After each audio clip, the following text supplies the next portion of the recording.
Entre el 11 al 20 de marzo, los Estados Unidos estarían en un momento bastante clave, bastante crítico, que podría abrir las puertas a una debacle económica en Wall Street, en la bolsa de Nueva York. Y esto ocurre por tres factores principales realmente. La principal es porque desde febrero del año 2024 hasta el día de hoy, los principales insiders de las empresas tecnológicas como lo es Facebook o como lo es Google han estado cambiando sus acciones en las empresas que ellos mismos fundaron por dinero en efectivo. Además, el 11 de marzo es una fecha clave para la bolsa de valores porque hay un alto volumen de opciones que vencen. Opciones es un instrumento financiero que se cotiza en la bolsa de Nueva York y vencen este mismo día, 11 de marzo, es decir, el próximo lunes. Y además hay algo que se llama el programa de flexibilización cuantitativa. Este programa de flexibilización cuantitativa de la Fed no es más que convertir bancos, especialmente los bancos que son regionales en los Estados Unidos, en parásitos del gobierno. El gobierno les inyecta dinero que extrae de los contribuyentes, de la gente que paga impuestos, le inyecta ese dinero a los bancos para que los bancos no quiebren o para que los banqueros no quiebren, especialmente los banqueros que son regionales. Y en marzo del año 2024 esta flexibilización cuantitativa vence, así que los bancos se van a tener que enfrentar a la cruda realidad de lo que es verdaderamente mantenerse por los ingresos que ellos verdaderamente generen y no porque el Estado los está salvando o le está poniendo un parche a esa hemorragia financiera que están teniendo. Estos tres componentes se le tienen que añadir dos factores fundamentales. La primera es la inflación de los Estados Unidos, que no está nada controlada por más que ellos crean que está controlada, y la inflación subyacente mucho menos aún. Vemos en esta imagen que la inflación del IPC no está controlada y que la subyacente tampoco. Y si la sumamos con el gráfico del Board of Governors of the Federal Reserve System, se vislumbra el dinero en efectivo que está en manos de la población más el dinero que hay en depósitos de cuentas de ahorro y cuentas corrientes en los Estados Unidos. Es decir, todo el dinero que puede ser transable. En el gráfico claramente se observa que el 80% de todos los dólares que hay en circulación hasta el momento o al día de hoy fue impreso por la Reserva Federal en tan solo 4 años, es decir, los 4 años de Joe Biden ha estado en el poder. A esto hay que sumarle que el dinero que se imprime y se encuentra en circulación siempre va a mantenerse en el sistema. Es decir, cuando una persona gasta dinero, ese dinero pasa a otra persona y así sucesivamente, pero siempre se mantiene en el sistema de compra y venta, de intercambios. La única forma para que el dinero salga de circulación es que la población ahorre o haya un plan masivo de ahorro. Pero en un entorno ya inflacionario se hace muy difícil para los Estados Unidos generar el mencionado ahorro. Así que, en conclusión, la cantidad de dinero en circulación es excesivamente alta en los Estados Unidos. En relación, por supuesto, al crecimiento, no es proporcional y, por supuesto, genera una inconsistencia entre demanda y oferta. Y esto ocurre no solamente en los Estados Unidos, sino que en todo el mundo. Hay que recordar que el dólar es una moneda de transacción global, de transacción internacional. Y es una moneda de reserva internacional, de reserva mundial. Y esta fotografía que hoy vemos, la vemos por este medio, también la está viendo la Fed, la Reserva Federal. Y están obviamente interpretando que la inflación aún no está cerca de abandonar el sistema. Por el contrario, es muy probable de que la inflación en Estados Unidos esté inoculada. La Fed Recession Gauge Near 14-Year Height es el indicador de recesión que tiene la Reserva Federal de los Estados Unidos respecto a su propia economía. Y muestra la siguiente gráfica. En esta gráfica se puede observar la probabilidad de que Estados Unidos entre en recesión en los próximos 12 meses. El indicador se basa en la pendiente de la curva de rendimiento del tesoro. Eso quiere decir que la curva de rendimiento es la diferencia que existe entre las tasas de interés de los bonos del tesoro a corto plazo versus la tasa de interés de los bonos del tesoro a largo plazo. La curva de rendimiento invertida, es decir, cuando las tasas a corto plazo son más altas o dan mejor rendimiento que las tasas de largo plazo, entonces se asocia históricamente a una recesión o a que a continuación estamos a puertas de una recesión económica estadounidense que se traduce en global. Un ejemplo histórico de la curva de reversión invertida antes de la crisis fue la década de 1970, donde también hubo una alta inflación, un crecimiento bastante lento por parte de los Estados Unidos y la Reserva Federal, la Fed, elevó las tasas de interés de forma histórica, supuestamente para combatir la inflación. Las tasas de interés a corto plazo subieron mucho más altas que las tasas de interés a largo plazo. Eso quiere decir de que las tasas de interés de corto plazo daban mejor rendimiento que las de a largo plazo. Entonces, por supuesto, los inversionistas preferían agarrar el dinero y colocarlo a corto plazo porque daban mejor rendimiento. Entonces, lo que ocurrió fue que se invirtió la curva y fue así como la economía de los Estados Unidos entró en una recesión específicamente en el año de 1973 y terminó dicha recesión en 1975. Otro de esos ejemplos que podemos ver una curva de rendimiento invertida a puertas de una recesión lo fue en el año de 1980 y en el año de 1990, así como en la crisis de la burbuja.com en el año 2001 y la crisis inmobiliaria del año 2008. El indicador Fed Recession Gauge se calcula restando la tasa de interés del bono del tesoro a 10 años menos la tasa de interés del bono del tesoro a 3 meses. Cuando el valor del indicador es superior a 0,5 o 50%, entonces indica una alta probabilidad de recesión. Y al día de hoy, este dato de la Fed Recession Gauge Near 14-Year Height está en 0,67 o 67%. Eso indica que al día de hoy Estados Unidos está en el punto más alto de su historia en los últimos 40 años, casi duplicando el pico que ocurrió a puertas de la recesión, de la crisis inmobiliaria del 2008, que fue una de las más grandes que ha experimentado el mundo. Esto acentúa las proyecciones dadas por mí en el año 2023 y 2024, donde especificaba la alta probabilidad de una recesión global iniciada en los Estados Unidos y que los bancos que más se verían afectados iban a ser el Deutsche Bank y el Credit Suisse. Y se empezará a observar fuertemente una descapitalización de los bancos comerciales, lo cual podría causar un hundimiento de grandes bancos de renombre, como lo es Credit Suisse y Deutsche Bank, el cual empeorarían su condición actual.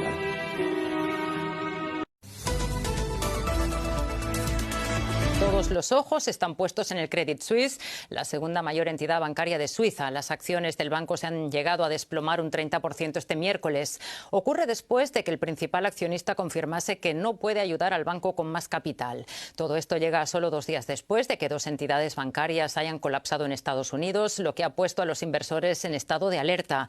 Las bolsas europeas se llenaban este miércoles de nuevo de números rojos solo a horas de la reunión del Banco Central Europeo. En el caso de Deutsche Bank, el seguro que cubre su deuda indica una probabilidad de default del 27,4% en los próximos 5 años. Esta noticia con José David Navarro en la Bolsa de Frankfurt. José, todos los ojos están puestos ahora en el Deutsche Bank. Así como también la falsa calma que existía en los mercados, que haría volver el fantasma de la debacle en caso de un cisne negro o de las malas políticas desacertadas de Joe Biden en los Estados Unidos. Hoy algunos inversionistas indican que lo peor ya ha pasado y que el aterrizaje de la economía no será traumático. Sin embargo, a pesar de esta percepción, el riesgo de un crack en la bolsa a mediados de la segunda mitad del año 2024 podría convertirse en una realidad si la manipulación de los mercados se ven afectados por un cisne negro o por la profundización de las malas políticas de Joe Biden ha llevado a cabo en Estados Unidos. El gobierno de Joe Biden ha sobreendeudado el Estado norteamericano, ha fortalecido las restricciones, ha fortalecido los controles, ha fortalecido las regulaciones. La iniciativa y la confianza en la economía estadounidense no está del todo clara mientras un gobierno como el de Joe Biden esté establecido en la presidencia. Pero Kevin, lo que pasa es que yo vivo en Latinoamérica y a mí no me afecta en nada que los Estados Unidos entre en recesión o no entre en recesión. Pues la verdad es que si entre el 11 al 20 de marzo la bolsa de valores llegara a sucumbir o después de esto, los bancos más sensibles a estas caídas será el First Republic, el USA Bancorp, el Banco Popular de Puerto Rico, es muy importante, Capital One, que también es otro banco norteamericano, First Sears Bank y Huntington Bankshares. Estos son bancos norteamericanos, bancos que no están en Latinoamérica, están en Norteamérica. Pero estos bancos tienen un alto riesgo. Incluso podemos notar el temor de los inversionistas en invertir en estos bancos observando la gráfica de cotización de sus acciones. Les voy a dar, por ejemplo, Bancorp. USA Bancorp, podemos observar que el gráfico de esta acción pasa de tener un valor de $10 por acción aproximadamente a $3,42 la misma acción en solo un mes. Estamos hablando de que las acciones se devaluaron en un 80% en menos de 30 días hábiles de cotización en la bolsa de valores. Es decir, una pérdida de 80% de aquel inversionista que haya comprado su acción en $10. Entonces, el principal problema es que estos bancos tienen conexión directa con ciertos bancos latinoamericanos que están establecidos a la vuelta de la esquina o que ustedes tienen, en donde ustedes tienen sus ahorros. Esto se denomina riesgo sistémico interbancario. ¿Qué es el riesgo sistémico interbancario? Bueno, Un banco en Latinoamérica recolecta los depósitos en Latinoamérica y los envía a un banco norteamericano, como pueden ser estos bancos que les acabo de mencionar, y el banco norteamericano hace negocio con ese dinero, los presta a grandes inversores, los presta a grandes constructoras y, por supuesto, el banco norteamericano agarra ese dinero de lo que recibe, saca un porcentaje, el otro porcentaje se lo da al banco latinoamericano y el banco latinoamericano devuelve el dinero junto con el interés y gana algo. Por supuesto, los bancos latinoamericanos que más exponen su ratio son precisamente los que parecieran tener mejores tasas de interés y muy jugosos beneficios o rendimientos cuando de ahorro se trata. Un instrumento de ahorro, por ejemplo, son los CDT. Mientras más un CDT genere mejores rendimientos, lo que significa es que expone más su ratio a bancos extranjeros o a inversiones más riesgosas. En Latinoamérica podemos identificar los bancos con mayor riesgo sistémicos y entre ellos están los bancos con una alta exposición a bancos regionales norteamericanos, tal como el ejemplo que le acabo de mencionar. ¿Cuáles son estos bancos? Los principales, son muchos, no son los únicos, pero los que les voy a mencionar son los principales. Grupo Financiero Banorte en México, el Banco Itaú, que trabaja en toda Sudamérica, Banco Santander, que también es un banco de alta exposición a bancos extranjeros, y también están los bancos con una alta dependencia en las remesas. Entre ellos está el Banco Centroamericano de Integración Económica, mejor conocido como el BCIE, y el Banco Nacional de Costa Rica. Ya hemos hablado sobre el Banco Popular de Puerto Rico, que también recibe altas remesas, y otras de las entidades financieras son aquellas que tienen alta exposición a los mercados financieros globales, como es el Banco Provincial BBVA en México y el Grupo Financiero Scotiabank de Canadá, que han trabajado mucho en inversiones de mercados financieros globales. Asimismo, ya para culminar la lista, estaría Credit Corp, Grupo Financiero Credit Corp en Perú. Esto solamente en temas bancarios, ¿cierto?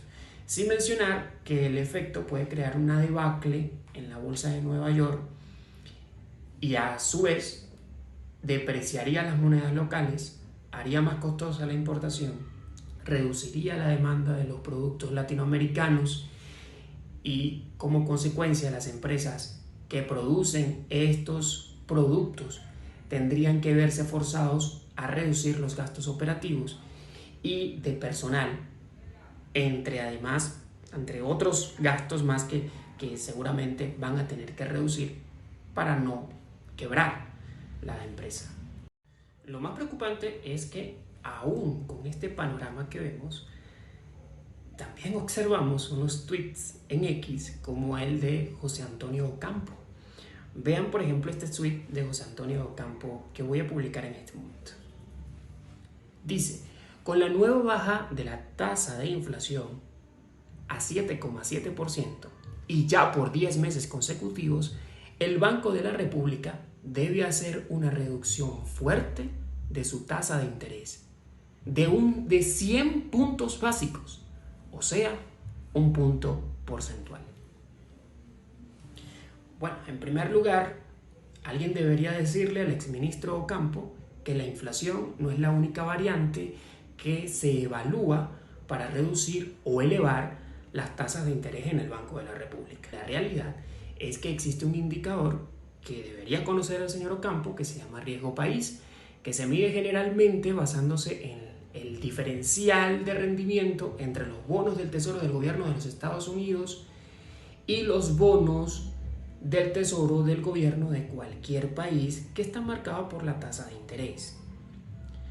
Un mayor diferencial de rendimiento entre una tasa de interés y otra genera mayor riesgo país. De aplicarse, como Ocampo está diciendo, conllevaría a fuga de capitales, porque obviamente los inversionistas extranjeros, los que invierten capital, van a buscar mejores rendimientos en los bonos del Tesoro de los Estados Unidos porque tienen una tasa de interés más alta. Mientras que la tasa de interés, digamos, de Colombia estaría reduciéndose, es decir, le estaría dando menores ingresos a los inversionistas, mientras que el bono del Tesoro de los Estados Unidos, aparte de que es más confiable, a su vez, le está dando a su vez mayor rendimiento. Esto obviamente afectaría de manera negativa la entrada de capital extranjero en Colombia, y mucho más entendiendo la fotografía que nos dejó el año 2023, donde la inversión extranjera en Colombia cayó casi un 11% aproximadamente. Entonces, las declaraciones del exministro creo que no están muy bien contextualizadas con lo que está ocurriendo a nivel internacional. Aparte, hacer lo que el ministro Campo diría sería apreciar más el dólar frente al peso.